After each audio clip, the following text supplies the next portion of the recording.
Hello class. आज हम शुरू करेंगे क्लास 10 मैथ चैप्टर 13 एक्सरसाइज 30 पर वर्ग के क्वेश्चन नंबर 7 को। ये क्वेश्चन नंबर 7 क्या कह रहा है? ये कह रहा है कि to find out the concentration of SO2। SO2 का जो कंसंट्रेशन देखा गया एयर में 5 पर मिलियन के हिसाब से वो हमारा कुछ ऐसा था डाटा फॉर्म में, जो कि हमारा क्या CI रहेगा। क्यों? क्योंकि इसमें रेंज दी गई है।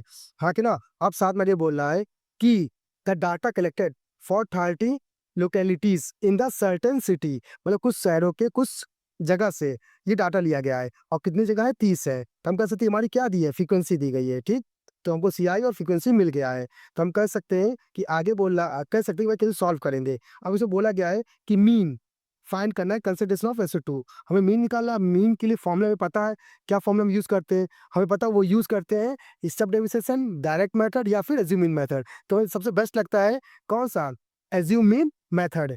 ठीक है, और उससे बढ़िया रहेगा हमारा क्या, स्टेप डेविएशन मेथड। तो स्टेप डेविएशन मेथड काफी अच्छा रहेगा और सिंपली सॉल्व भी हो जाता है। तो उसी तरीके का हम यूज करेंगे। तो स्टेप डेविएशन का फॉर्मूला क्या होता है मीन के लिए? वो होता है mean equal to a assume number plus sigma FI/UI upon में क्या, सिग्मा FI इंटू एच। ये आपका फॉर्मूला होता है। हाँ कि ना? हमें पता है एज्यूम नंबर हमें मिलता है क्लास मार्क्स से। तो सबसे पहले क्लास मार्क निकालेंगे इसमें से। ठीक, तो देखिए क्लास मार्क को हम लिखते हैं एक्स से। ये हमारा क्लास मार्क है। हमें पता है कैसे निकालते हैं, लोअर लिमिट अपर लिमिट को जोड़ के 2 से डिवाइड। इनको अगर दोनों को जोड़ेंगे और 2 से डिवाइड करेंगे तो हमें पता है कितना आने वाला है। तो देखिए इनको जोड़िए तो 0.04 आएगा, 2 से डिवाइड करेंगे क्या आएगा, 0.02 आ जाएगा। हाँ कि ना? ये हमारा आ गया। इसी तरह से हम बाकी को निकालेंगे, लेकिन हम जानते हैं कि गैपिंग जो होगी वही गैपिंग ऐड करते जाएंगे तो सब तभी इसकी वैल्यू निकलती जाएगी। तो इनकी गैपिंग हमें पता है 0.04 की है, वही ऐड करते जाएगा। ठीक, तो ऐड करेंगे तो कितना आएगा, 0.06 आएगा, फिर 0.10 आएगा, फिर 0.14 आएगा, फिर 0.18 आएगा, फिर 0.22 आ जाएगा। ये आ गया। हमें पता है एज्यूम करना पड़ेगा, तो एज्यूम क्या करें, बीच का नंबर आप चाहे कैसे ले सकते हो, ऊपर से और नीचे से। तो हमें देखने को मिलेगा कि 6 ही नंबर है, तो हम ये ले लें या ये ले लें, जो हमारा मन करे। तो हमने ये ले लिया, ठीक ना, 0.14। तो हम बोल सकते हैं ए हमारा कितना निकला, 0.14 निकला। इतना क्लियर? अब हमें पता है डी निकालना पड़ेगा, क्योंकि यू तक पहुंचने के लिए डी चाहिए होगा। तो डी स्क्वायर क्या होता है, एक्स माइनस ए होता है। अब एक्स में से ए मास करना पड़ेगा, ये हमारा एक्स है, ए ये ना, तो मास करते हैं। तो मास करते हमारा कितना मिलेगा, इसको इससे मास करेंगे तो मिलेगा मास का 0.12 मिलेगा। फिर मास का इससे मास करेंगे तो कितना आएगा, 0.08 आएगा। फिर इससे मास करेंगे कितना आएगा, मास का 0.04 आएगा। इससे मास तो 0 आएगा, फिर आएगा 0.04, फिर कितना आएगा, 0.08 आ गया। इतना क्लियर? तो हमारा डी निकल आया। हमें पता है यू कैसे निकलेगा, यू निकलता है डी अपॉन एच। जो भी डी आया उसको एच से डिवाइड करेगा, और एच क्या है हमारा, गैपिंग है। और गैपिंग कितने की, 0.04 की है। हाँ कि ना? तो उसी से डिवाइड करें, तो डिवाइड करते हैं तो हमें पता कितना मिलेगा, मास का 3 मिलेगा, मास का 2, मास का 1, 0 1 2, ये मिल गया। अब हम निकालते हैं अपना लास्ट स्टेप, जो कि FU है। FU निकालेंगे, FI/UI। हाँ कि ना? अब FI/UI में F को U से मल्टीप्लाई करेंगे, तो मल्टीप्लाई करते हैं तो मास का 12 आएगा, 9 दूनी 18 आ जाएगा, 9 एकम 9 आ जाएगा, फिर 0 आ जाएगा, फिर 4 आ जाएगा, और 2 2 जा 4 आ जाएगा। देखिए 4 4 8 हो गया, प्लस का मास का 18, दोनों काटे कितना आएगा, मास का 10 आ जाएगा।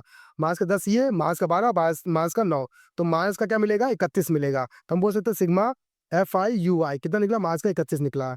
इतना क्लियर? तो हमको ये तो मिल गया भाई कैसे निकला है। अब आगे आप नोटिस कीजिएगा ध्यान से कि हमें सिग्मा FI भी निकालना है। हमें पता है फ्रीक्वेंसी कितनी दी है, 30 अलग-अलग लोकेलिटीज़ का दिया है ना सर्टेन सिटी में। तो बात कह सकते हैं कि भाई ये जो 30 है ना, वो असल में इसका सम ही है। हाँ कि ना? आप जोड़ के देखिएगा 30 ही मिलेगा। तो हम कह सकते हैं फ्रीक्वेंसी हमारी क्या आएगी, ये आएगी, और इसका सम कितना आएगा, 30 आएगा। तो सिग्मा FI जो निकलेगा वो कितना निकलेगा, 30 निकलेगा। हमें पता है गैपिंग, क्योंकि एच भी चाहिए होगा, तो एच जो है ना वो सब में कितने का, 0.04 की गैपिंग है।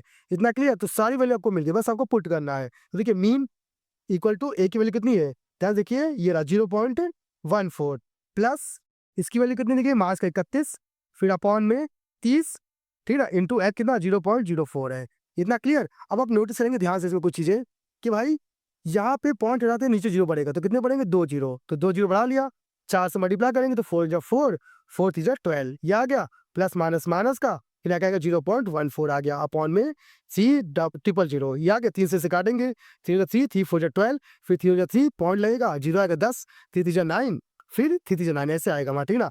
और नीचे कितने जीरो बचे, 3, मतलब 1 ट्रिपल जीरो बचा।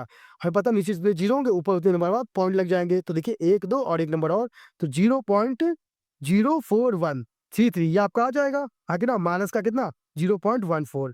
अब बस आपको बस माइनस करना है। तो माइनस करने के लिए हमें क्या करना पड़ेगा, देखिए पॉइंट के बाद ये कितने नंबर है, 2, और पॉइंट के बाद कितने, 2 2 4 1 5, तो हमें पता है 2 तो 3 जीरो बढ़ा लीजिएगा। तो आप कह सकते हैं आपको बनेगा कितना, 0.14 1, 2, 3 ये हो गया मास का 0.04133।